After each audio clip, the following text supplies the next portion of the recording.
हरे कृष्णा प्रभु जी, हरे कृष्णा माता जी, आप सबके चरणों में दंडवत प्रणाम। तो हमने कुछ दिन पहले एक पोल डाला था कि नेक्स्ट सीरीज किस टॉपिक पर लेके आए। Importance of reading, importance of hearing और importance of the art of dying. इस पर हमको बहुत सारे वर्ड्स मिले इम्पोर्टेंस ऑफ रीडिंग पे, तो हमने first series importance of reading पे लाया। तो फिर से मैंने पोल डाला कि इम्पोर्टेंस ऑफ हियरिंग पे करें नेक्स्ट या द आर्ट ऑफ डाइंग पे, और 4 vote the art of dying पे आए और 2 वोट्स इम्पोर्टेंस ऑफ हियरिंग पे आए। यानी कहीं ना कहीं भक्तों के अंदर कहीं ना कहीं ये बात है कि उनको मृत्यु को पाने की कला सीखना है। मृत्यु को पाने की कला का मतलब क्या है कि मृत्यु के समय हम कृष्ण को ना भूले। भगवद गीता में भगवान श्री कृष्ण बोलते हैं कि मृत्यु के समय आप जिस प्रकार की इच्छा करते हैं आपका अगला जीवन वैसा ही होता है।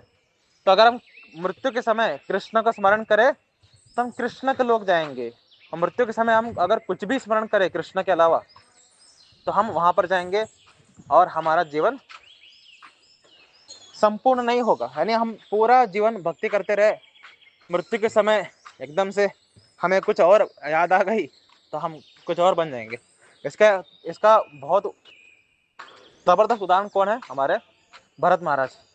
भरत महाराज पूरा जीवन काल वो साधना करते रहे, भक्ति करते रहे, और बुढ़ापे के समय में उनके जीवन काल में एक हिरण आ गया। उस हिरण का बच्चे के प्रति आसक्त हो गए और हिरण को स्मरण करते हुए मर गए, तो अगले जीवन में बन गए हिरण, है ना। इतना बड़ा फॉल डाउन हो गया उनका, है ना।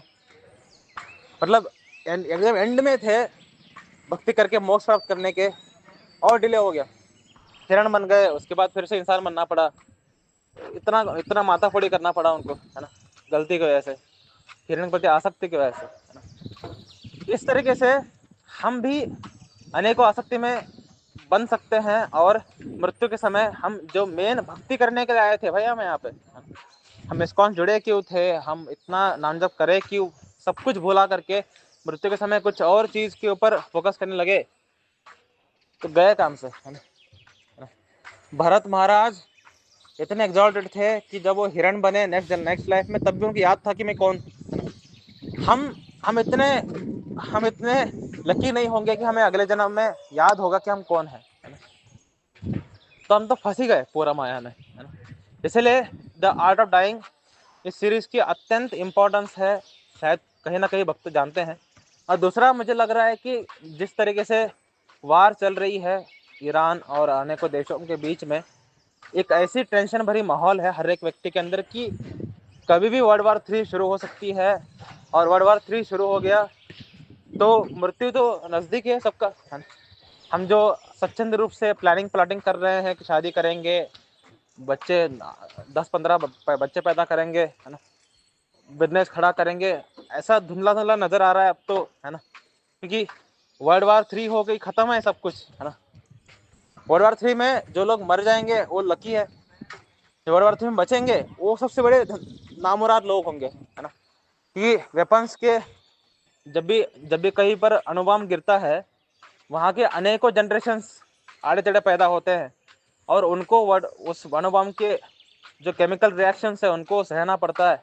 लेकिन जो लोग मर गए खत्म है भाई, सेफ है वो, actually they are lucky actually. तो वर्ल्ड वार जब भी वार होती है 2 देशों में, उसमें मरने वाले लोग लकी होते हैं, और जो बचने वाले लोग हैं वो अनलकी हैं, उनको बहुत ज़्यादा सफ़र करना पड़ता है। मरने वाला बस उस मोमेंट के लिए सफ़र करेगा, लेकिन बचने वाला पूरा जीवन काल तक सफ़र करेगा। सोचो, आप बच गए, आपके हाथ पैर कट गए, है ना, तो पूरा जीवन आपको बिना हाथ पैर के रहना पड़ेगा। लेकिन अगर आप मर गए, सारा पेन खत्म, आपको नेक्स्ट लाइफ मिलेगी, उसमें आप अच्छा शरीर प्राप्त कर लोगे दूसरे जगह पे, है ना, या शायद आप स्वर्गलोक में चले जाओ पढ़ने की वजह से। और वर्ड जब वार सब खत्म हो गई तो वापस फिर से आप इंसान बन गए, सेफ लाइफ, है ना। कुछ भी हो, तो इस सीरीज की इम्पोर्टेंस हमेशा से रहेगी, क्योंकि मृत्यु कभी भी आ सकती है। एक बार अमोघ लीला प्रभु को उनके रिलेटिव ने बोला कि जो सिगरेट पी रहे थे, 50 साल की उम्र के थे, सिगरेट पी रहे थे, और अमोघलाल प्रभु को बोला कि हे आशीष, तुम यार यंग जब हो तब तुम ये भक्ति कर रहे हो यार, है ना, ये क्या उम्र है क्या भक्ति करने की?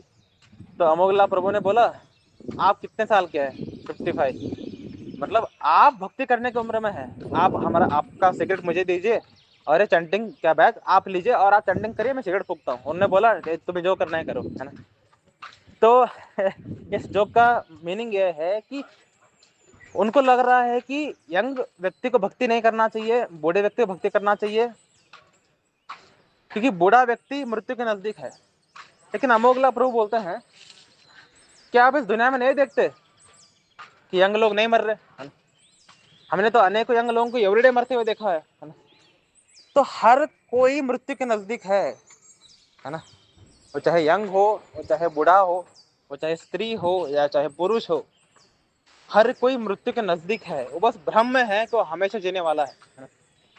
तो जब ऐसी परिस्थिति रहती है कि हम कभी भी मृत्यु आ सकती है, तो हमें हमेशा रेडी रहना चाहिए मृत्यु को फेस करने के लिए।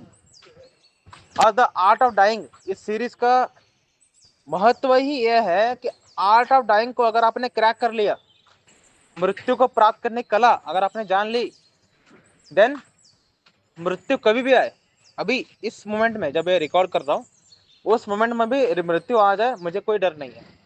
इस प्रकार का आपको भावना हो जाएगा अगर आपने आर्ट ऑफ डाइंग को क्रैक कर लिया तो।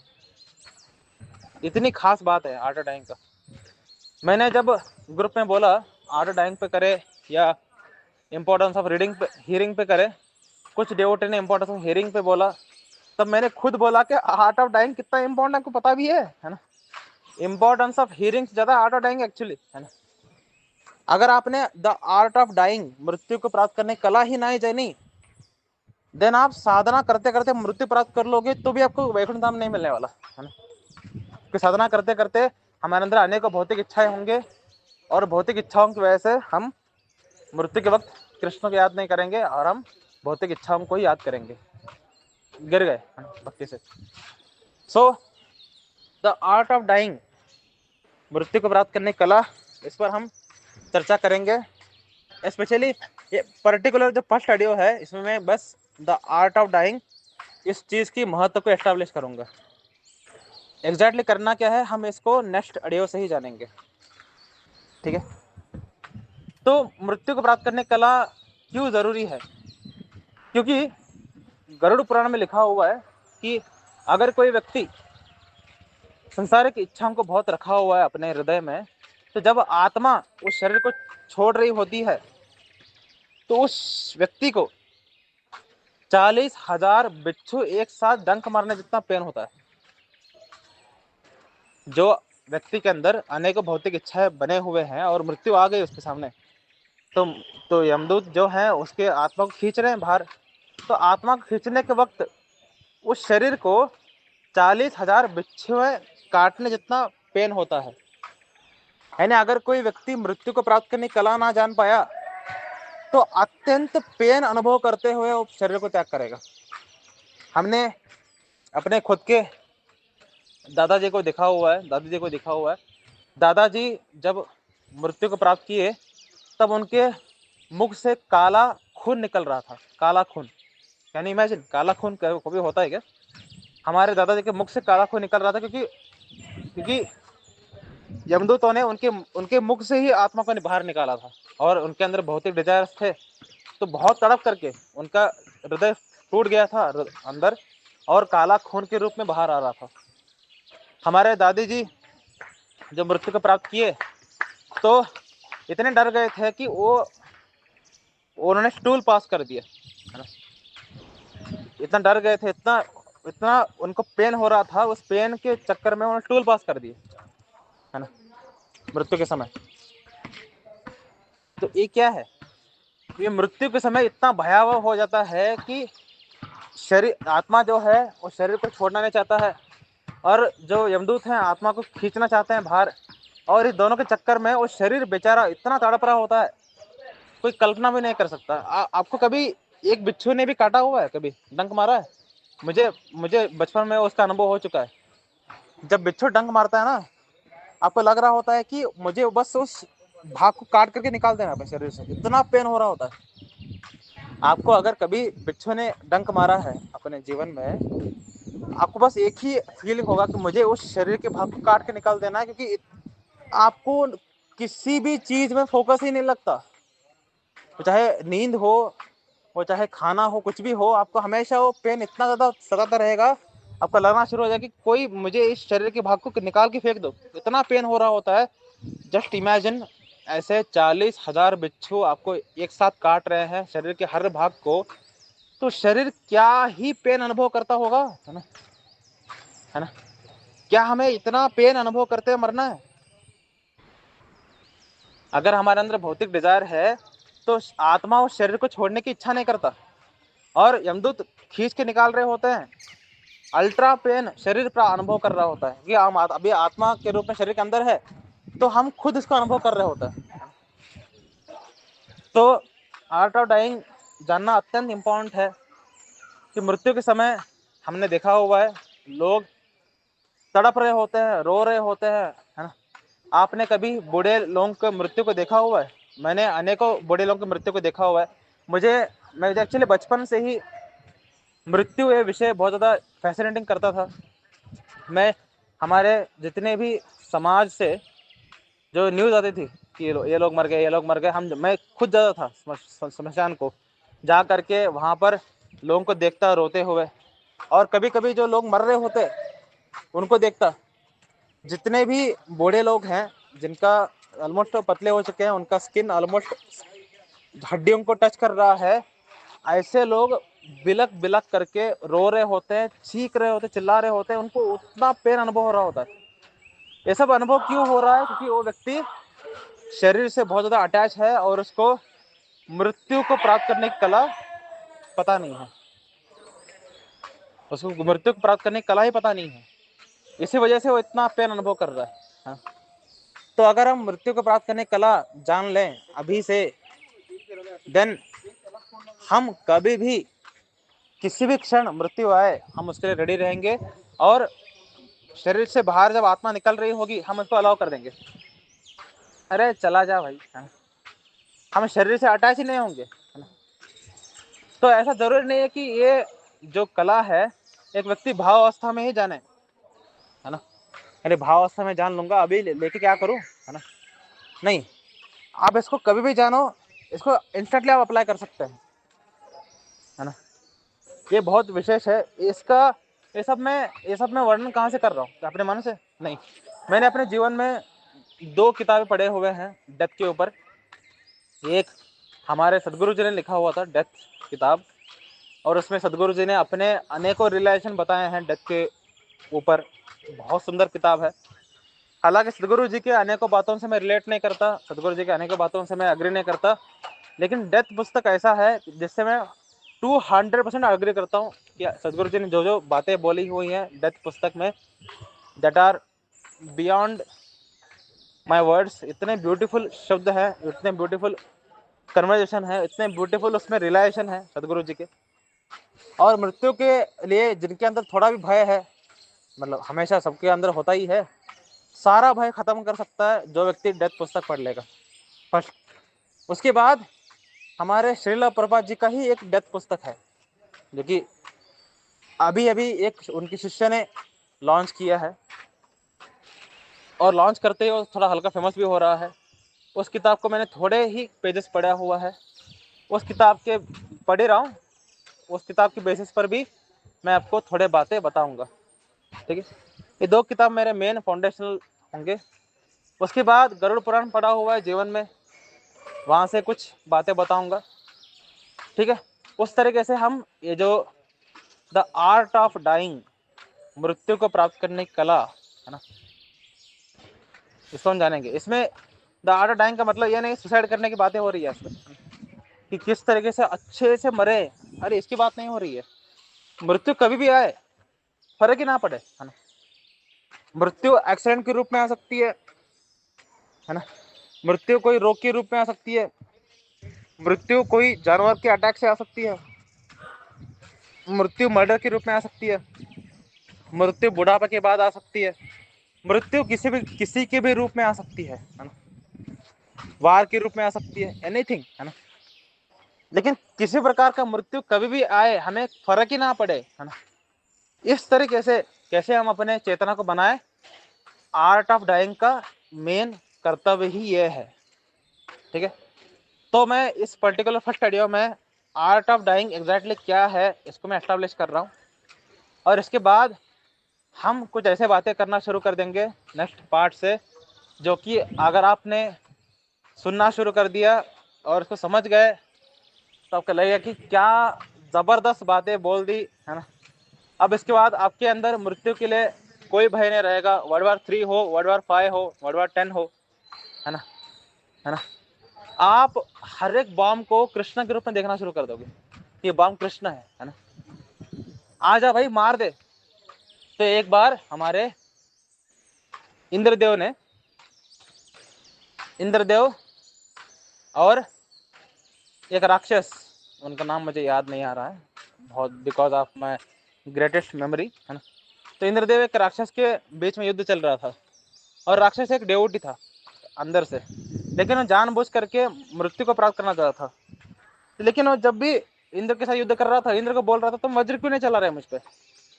इंद्र बोल रहे हैं कि तुम एक डेवोटी हो और तुम पर वज्र चला करके मैं अब वैष्णव अपराध क्यों करूं, है ना। लेकिन वो बार बार इंद्र को उकसा रहे थे कि वज्र का प्रहार करो। इस तरीके से वर्ल्ड वार 3 अगर हो रही है तो जो बॉम्ब गिरेंगे आप सोचेंगे कि बॉम्ब मुझ पर क्यों नहीं गिर रहा, कि अभी मैं कृष्ण को सोच रहा हूँ ना, है ना। जब मैं कृष्ण के बारे में नहीं सोच रहा, जब मुझे भगवान की स्मरण नहीं हो रही है, तब अगर गिर गया खत्म हो गया मैं, है ना। लेकिन जब मैं सोच रहा हूँ कृष्ण के बारे में तब गिरा है ना मुझ पर, है ना, है ना। तो मृत्यु से भय तो छोड़ो, है ना, मृत्यु से भय तो छोड़ो। आपको मृत्यु जब आ रही होगी आप उसका स्वागत करोगे दोनों हाथे खुला खुला रख करके, बिल्कुल हमारे भीष्म पितामह की तरह, है ना। भीष्म पितामह ने क्या किया था, वादा किया था, वचन लिया था, है ना, कि मैं भगवान श्री कृष्ण जी से कुरुक्षेत्र के युद्ध में शस्त्र उठवाऊंगा, है ना। और भगवान श्री कृष्ण ने वचन दिया था कि मैं शस्त्र नहीं उठाऊंगा, है ना।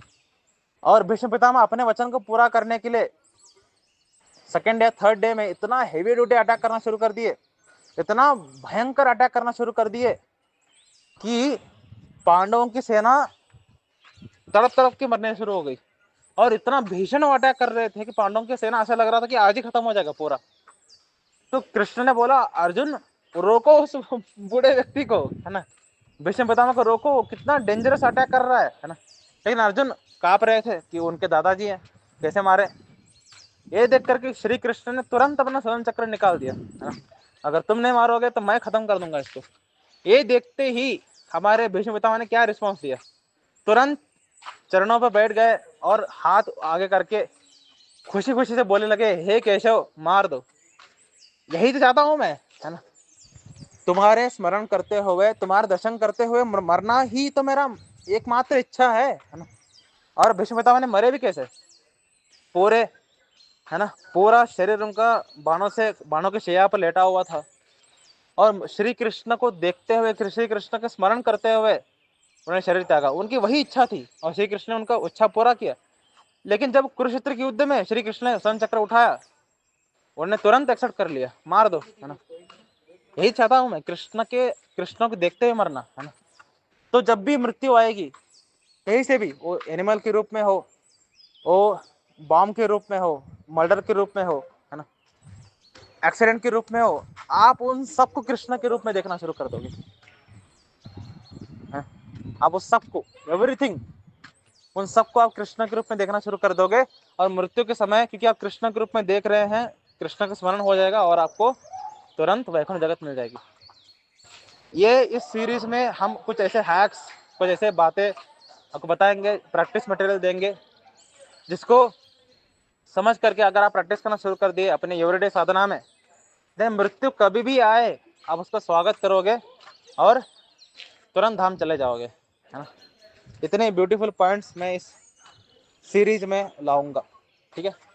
तो सीरीज का महत्व मैंने इस ऑडियो में एक्सप्लेन किया है, अगले ऑडियो से हम, है ना, बातें स्टार्ट करेंगे, ठीक है। अगर आपको महत्व समझ में आ चुका है देन आप अगले ऑडियो के लिए और सीरियसली सुनोगे, है ना। इसलिए मैंने महत्व बोला इस ऑडियो में। ठीक है, चलते हैं अगले ऑडियो में। हरे कृष्ण।